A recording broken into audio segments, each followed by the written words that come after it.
Okay, so now we're going to look at using the Bezier tool and how to create using Bezier shapes rather than parametric shapes. If you remember, I mentioned those a while ago. So first of all, if you create a new project and then once you're in there, so we call the new project creating Bezier shapes.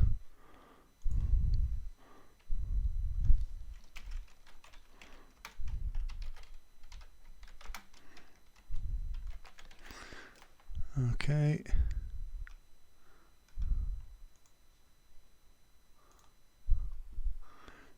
And then we want to create a new composition. So new composition, we'll just call it pen tool.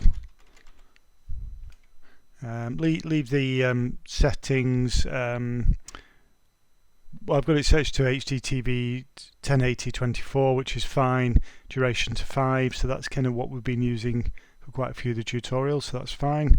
And that will create our project, our composition, should I say. Okay, if you select the shape tool and just make sure that Bezier path is turned off. So if you remember when we created shapes earlier, we had this turned off. We create a shape and we create what's called a parametric shape that has a slightly different set of properties to a Bezier shape. Okay, so this is parametric shape. Go into content, rectangle 1, and you'll see you have a set of properties here. Okay, size, position, roundness, etc. Okay, so now if we just delete that shape. Okay, we go back to the shape tool and this time turn Bezier path on.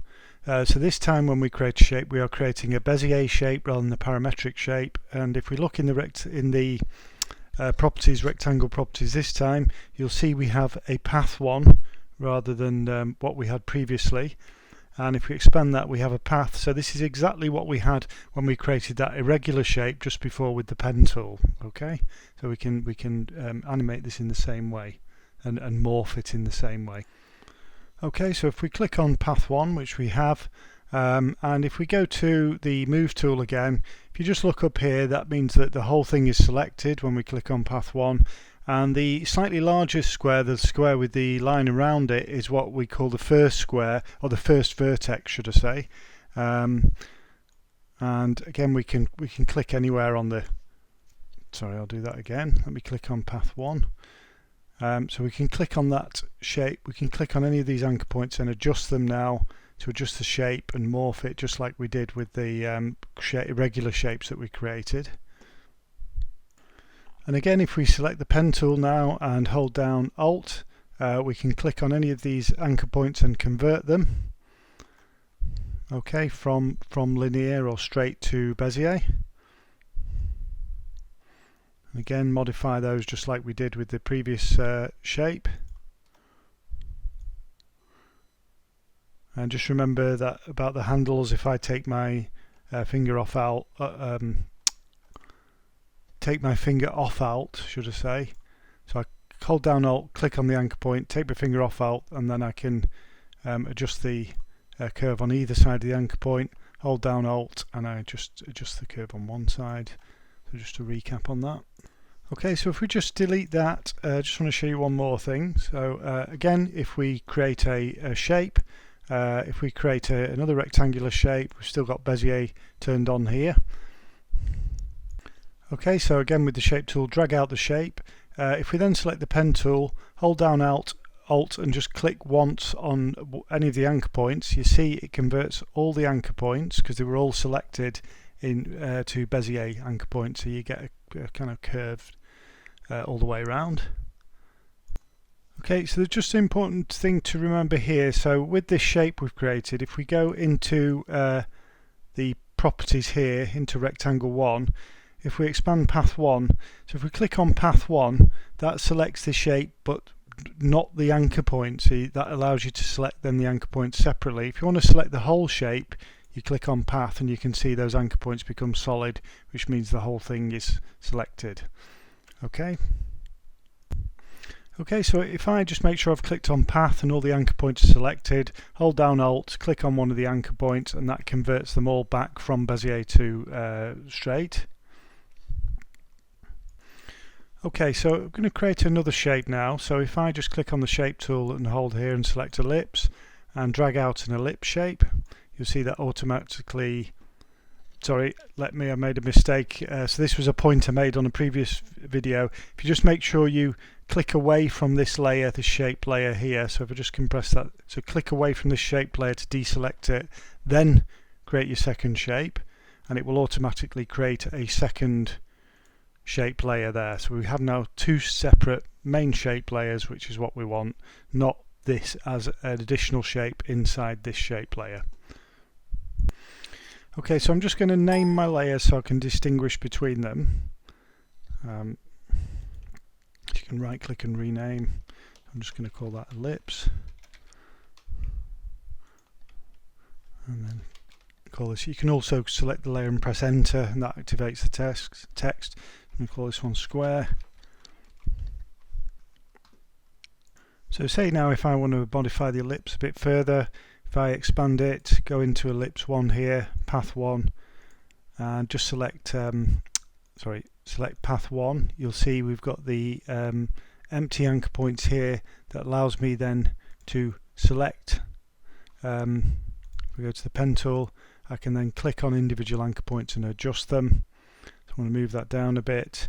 Again, if I hold down Alt, I can click on that and convert it to straight line, so I've got a kind of interesting new shape there. And then again, if I want to move the whole shape, if I just click on path rather than path 1, you'll see that the whole shape becomes selected. Again, I can hold down Alt and I get this move tool. Sorry, I'll just do that again. Yeah, and then I can click and drag that into a new position. Okay, so what I want to do is to morph this shape into this one. So firstly, inside the ellipse layer here, I'm going to select the path, not path 1, so path. Okay, so what I want to do is copy the path itself for this shape, the ellipse shape here. So if I click on path and press Ctrl C, so I've copied this particular path. Okay, so now I'm going to go to the square. Okay, I'm going to go inside the square and go to the path, the path for the square. Okay, click on the timer, and that creates a keyframe at the start of the square layer. Then I'm going to move the playhead to about 1 second, and I'm going to press Ctrl V, and you see I have now pasted this shape that I copied earlier.